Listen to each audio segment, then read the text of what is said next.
not going to see any of this on any show because everyone protects the new age athlete. The new age athlete's an entitled idiot. Former IU hoops coach and player Dan Dakich is the epitome of a modern-day blowhard. Now look, all right, Indian headdress is seen, ladies and gentlemen, as a honor, honoring the Chiefs. Continually proving he's out over his skis. My problem with Kaepernick is when I started watching him and listening, he's stupid. Now, it's the best interest of you, so you can win an ESPY, so you can be a victim. By this man's logic, the Arthur Ashe Courage Award is playing the victim. Is it really that big a deal? I mean, is it really that big a deal? I mean, I guess. I mean, how's it offensive? Who's it offending? But again, you're a middle-aged white guy. You better be very, very careful. From time to time, though, he gives the game away, sort of like his coaching record at IU. No shock, he's also a big supporter of apartheid-loving billionaire Elon Musk. There's going to be misogyny. Well, there already was, but it always came from one side. There's going to be racist. Well, you ever read Joy Reid's tweets? You don't think that's racist as hell? What are you, nuts? You ever see what comes out of the mouth of Jalen Rose? You don't think that's racist as hell? What are you talking about? It's okay when it was coming from one side. It's okay when opinions coming from one side kind of met with the opinions of those running Twitter, but isn't free speech about both sides? An aging white man with a 90-year-old brain. Hate to see it. With the backdrop set on who this chud is and what he stands for, his latest target was Indiana University's 7-foot sophomore Khalil Ware. Dakich would take in a game and tweet, "My man, Ware, got himself thousands of dollars of new tats. How about getting in the effing gym or film room and learn how to play instead of being in a tattoo chair? Effing IUBB mentally sucks." The big leads Ryan Phillips would write. Good for Ware. Dakich is a blowhard whose opinions have gotten progressively ridiculous over the past few years. Ripping a college kid for getting tattoos is absurd. In addition, Dakich is the same MAGA loser who has spent years arguing that a free education is sufficient compensation while the NCAA and schools generate billions off student athletes' as likeness and performance. Just like in years past, he went after black players having them, suggesting college athletes couldn't be broke because they can afford tattoos. He included a photo of former Kentucky basketball player Derek Willis. Willis would even reply to Dakich. Not that it was needed, considering dude is off his rocker, but the reply was gold. "Save my financial aid money over the years, but appreciate all the free t-shirts NCAA gave me." Dakich wrote back, "That's great. Guessing the education wasn't bad. Coach is standing behind you, giving you a second chance after an embarrassing situation was good. LOL, who even are you, bro?" wrote Willis, which was met with radio silence. Former Wisconsin center and NBA player Frank Kaminsky hilariously wrote a message of his own to Dakich. KSR Morning Radio's Drew Franklin rightfully wrote, "Remember folks, Dan Dakich couldn't keep a coaching job." Local writer Greg Doyle had a really solid write-up of Dakich for the Indy Star in 2022. Here's a snippet. "When he's gone from the public eye, we'll remember Dan Dakich as one of the strangest, saddest stories in our city's sports history. And we'll remember him that way for two reasons. Doyle lists his time at IU under Bobby Knight and Kelvin Sampson, then taking over the team. But two, we will remember most his unraveling, the most spectacular part of his story. And his basketball story is spectacular, perhaps deserving a spot in the Indiana Basketball Hall of Fame, though his Hall of Fame absence is no mystery. Candidates must be nominated and then presented to the IBHOF board. And apparently nobody wants to nominate Dakich, much less argue on his behalf. Sadly, Doyle would go over how his feelings have changed so drastically on Dakich because he really liked him. Dakich opened his doors to him, gave him a spare bedroom at times. And to see this transformation over time for Doyle was alarming and troubling. And on top of this, when he was suspended for this is a quote, "failure to adhere to the journalistic principles valued by Emmis and let go nationally," Doyle believes that's when it just all unraveled. He mocked the appearance of a young Iowa State fan, an amputee, who had recently died on Twitter. And before he briefly deleted his account after another tweet, belittling a college professor in Pennsylvania for her stance on paying college athletes, then suggesting she wanted to sleep with him. This guy is gross. More from Doyle. Dakich constantly brags about his stature, his omnipotence, his show's popularity, some of the gross exaggerations he tends to make, but claims not to understand the news value locally when a former IU coach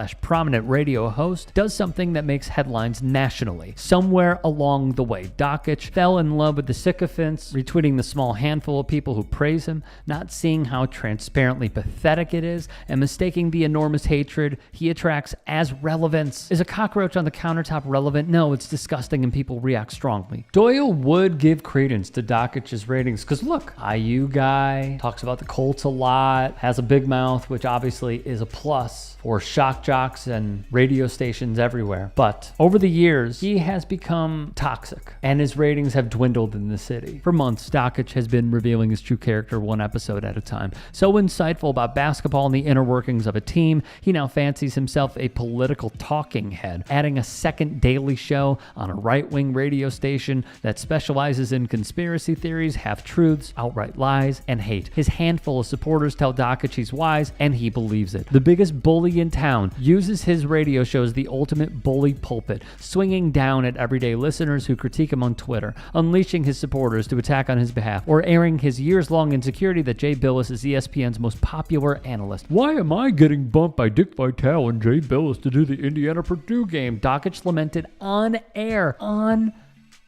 in September. Dakich, like many in the MAGAverse, believe their versions of the events that transpired from yesteryears. And what do? Conduct revisionist history. He would claim at one point on his show, on the radio, that the town of Scottsburg, Indiana was a place full of meth heads and AIDS. Man, it is amazing to me what idiots I live in Scottsburg, Indiana.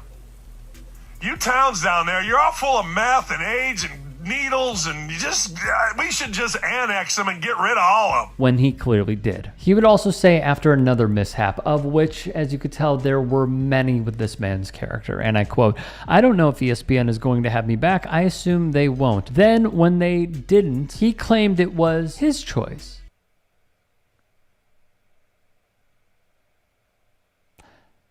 Not the worldwide leaders. MS, his employer, had to delete audio from different shows because of how offensive it was, and it could have spelled legal trouble for the station. It has been weird, as an IU alumnus, to see Dan Dakich be praised as this man of honor and integrity, and to see him turn into this.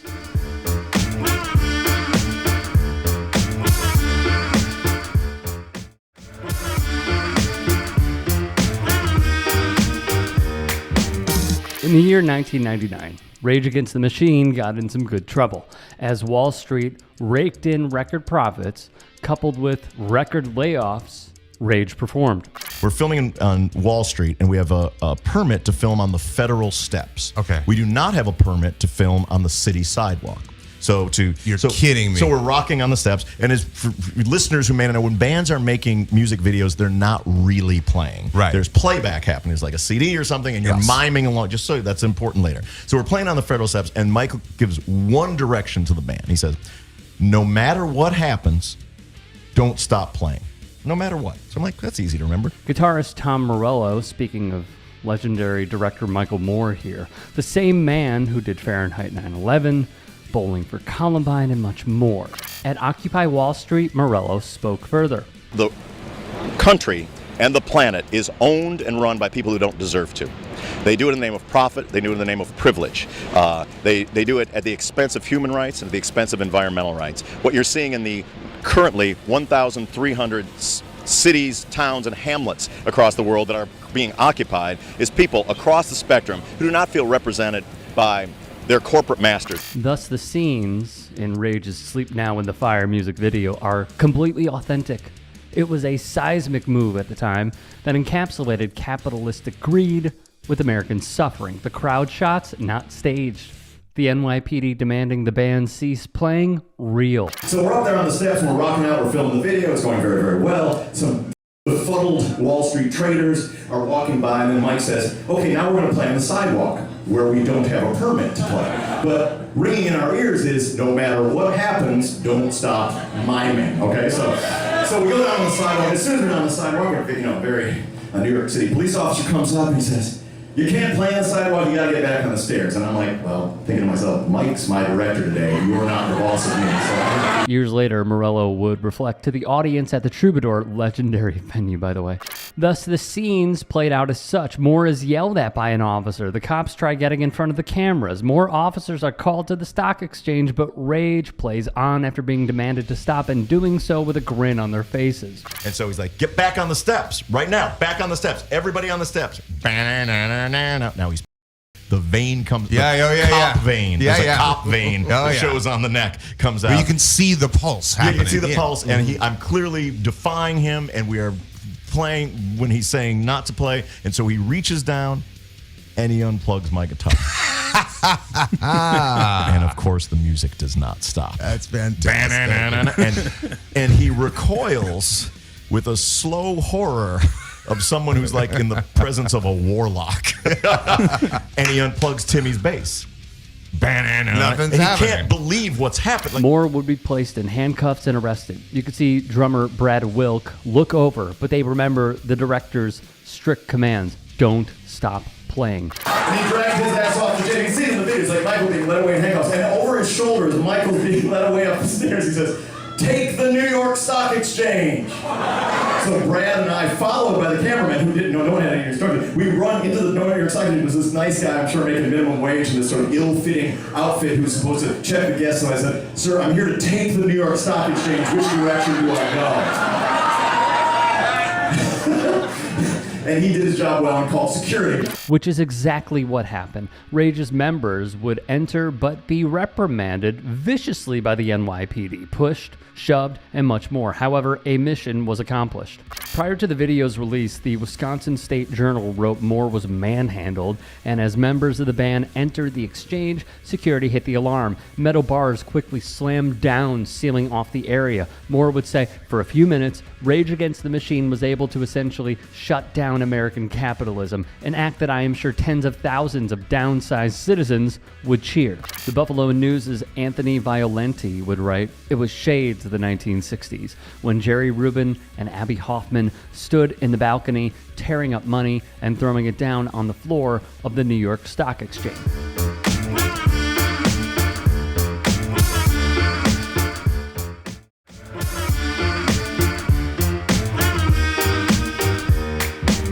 And for the only time in the entire history of the New York Stock Exchange, capitalism ground to a halt on a Tuesday afternoon, thanks to Michael Moore. Morello would reflect, in retrospect, it felt like a historic victory against evil. But on the day, it felt so chaotic because our director was in jail. We were supposed to film a video that day, and we're like, we've lost the director. Well, we did sort of shut down the stock exchange. But did we go back to the hotel? But at the end of the day, it was a pretty spectacular, historic rock and roll thing we made. They don't make them like that anymore. The song, Sleep Now in the Fire, was quite simple, with visuals emulating Who Wants to Be a Millionaire, a famous show at the time, with societal ills displayed through questions in the setting. It is a damning indictment that to this day is yet to change and progress the world forward. The numbers have not changed for the better, and in fact have gotten worse. It is simply symbolic of American corporate greed, wealth, and capitalism. A band called The Machine Rages On, or Rage Against the Machine played.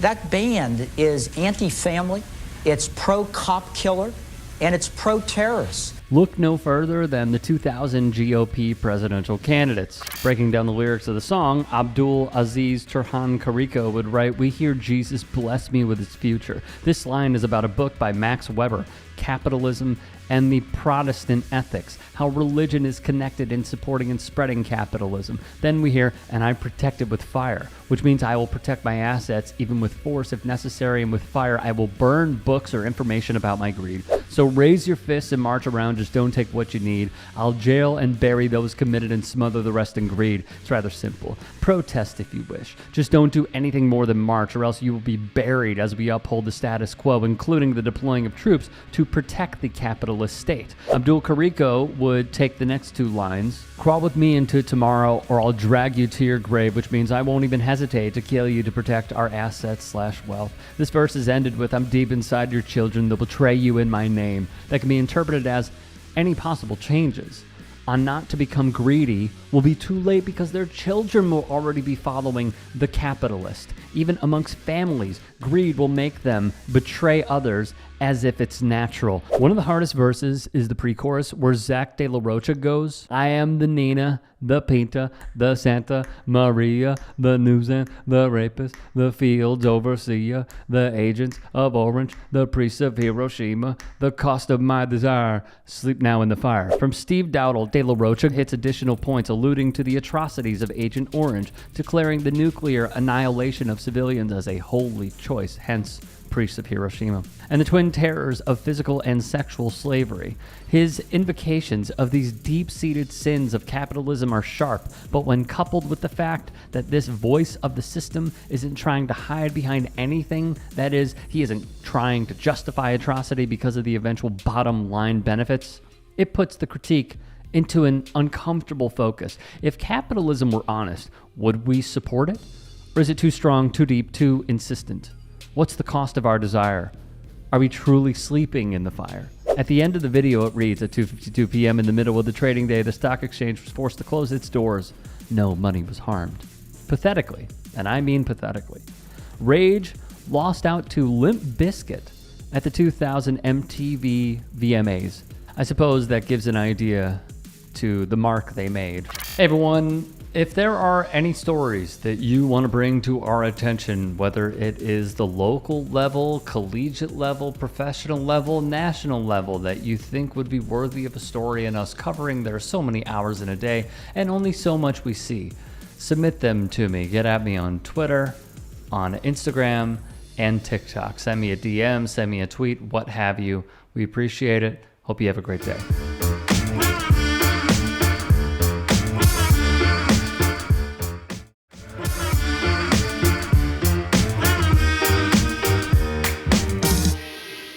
I think there's still a lot of work to be done by the White Sox as well as with members of the General Assembly.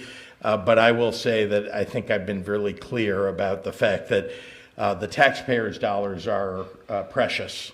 And the idea of taking taxpayer dollars and subsidizing the building of a stadium as opposed to, for example, subsidizing the building of a birthing center, just to give the example, does not seem like the stadium ought to have higher priority. I cannot believe I'm saying this. Not just a politician, but a governor is standing up to an owner of a sports team. Many of us sports fans, we all want to see the teams succeed, but these are private businesses, and we've seen other teams be able to support their own stadiums privately.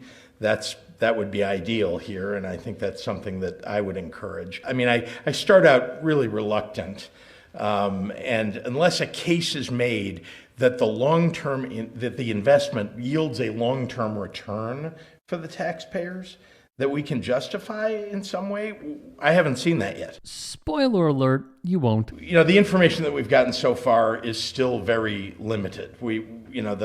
How the taxpayer is going to benefit from this still hasn't been put forward to us. It's just what the need is. And of course, I think the pictures that we've all seen, the drawings anyway in the newspaper, all look terrific. But again, that's not enough to make it a priority, in my view, for Springfield. All right, thanks, everybody. Most shocking of all was this take that I mutually shared with Twitter user Can't Ever Die. Every day, it's so funny to me that the richest politician that ran for Illinois governor in the Democratic primary and won turned out to be one of the consistently furthest left governors in the entire country in a long time. Jerry Reinsdorf is apparently in Springfield lobbying for a handout from a governor who already is trying to find enough money to take care of the problems that face the state and his initiative for early childhood education and care. That's really important to J.B. Pritzker. So my hope is that the answer stays the same from the state of Illinois, and that is you need a bridge or a road. You need an exit ramp. We can talk about some of that stuff. But as far as a baseball stadium... Dan Bernstein and Lawrence Holmes would weigh in on 670 The Score, a CBS affiliate in Chicago. Full disclosure, this is a station I once worked for. It's clear that some people have never been south of Cermak, and some of these people are acting as if, or they have never taken public transportation to a White Sox game because it's fairly easy to do. So I'm glad that there are some people that are now like pushing back and being like, well, wait, there's nothing wrong. Your ballpark isn't falling apart. Your ballpark's fine. And the state's still paying for it. For a while. For a long while. Like till 2034 or something like that. Yeah. This is a huge no. This is a flashing light, neon sign. Get out of my office. The answer is no. We've gone over this many times, and I concur with the guys here. Researchers with Kennesaw State, UMD, Baltimore County, and West Virginia found over 3 decades the local economic development from sports teams and venues didn't offset the public investment provided to build them. That's because most spending at stadiums is done by local residents using the money they would have spent at other nearby businesses. Billionaires have found one more way to funnel our tax dollars into their bank accounts. Sports stadiums. And if we don't play ball, they'll take our favorite teams away. Ever notice how there never seems to be enough money to build public infrastructure like mass transit lines and better schools? The deals keep coming, economists say, due in part to the fact that the hidden costs and long-term financial commitments generally outlast the tenures of local officials that agree to these deals, and simply put, because people love the home team. Will and his family spent years hinting that they would move the Cards out of Arizona if the team didn't get a new stadium.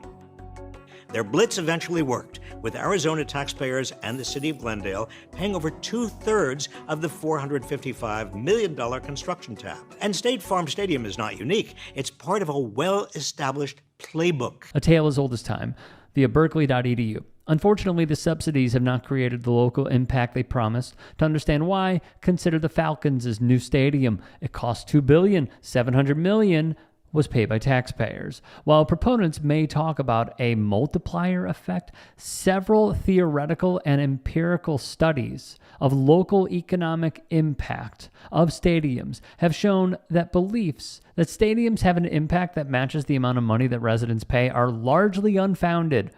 The average stadium generates $145 million a year, but none of this revenue goes into the community. As such, the prevalent idea among team owners of socializing the costs, privatizing the profits, is harmful and unfair to people who are forced to pay for a stadium that will not help them. Since 1990, franchises in major North American sports leagues have intercepted upwards of $30 billion worth of taxpayer funds from state and local governments to build stadiums. And the funding itself is just the beginning of these sweetheart deals. Sports teams often get big property tax breaks and reimbursements on operating expenses, like utilities and security on game days. Further, a study by Knoll and Zimbalist on newly constructed subsidized stadiums shows that they have a very limited and possibly even negative local impact. This is because of the opportunity cost that goes into allocating a significant amount of money into a service like a stadium, rather than infrastructure or other community projects that would benefit locals. Spending $700 million in areas like education or housing could have a long-term positive consequence, with the potential for long-term increases in the standard of living and economic growth. Even worse, these deals often put taxpayers on the hook for stadium maintenance and repairs. We taxpayers are essentially paying for the homes of our favorite sports teams, but we don't really own those homes. The most egregious part of how the system currently works is that every dollar we spend building stadiums is a dollar we aren't using for mass transit, hospitals, housing, or schools. We're underfunding public necessities in order to funnel money to billionaires for something they could feasibly afford. So instead of spending billions on extravagant stadiums, we should be investing taxpayer money in things that improve the lives of everyone, not just the bottom lines of profitable sports teams and their owners. Because when it comes to stadium deals, the only winners are billionaires. If there are any stories we missed, if there are any that you would like to submit, get at me and follow me on Twitter, Instagram, TikTok. DMs are open for your story submissions. And also, if you can, please do support the network. Go to tyt.com/join. Thank you so much. Have a great day.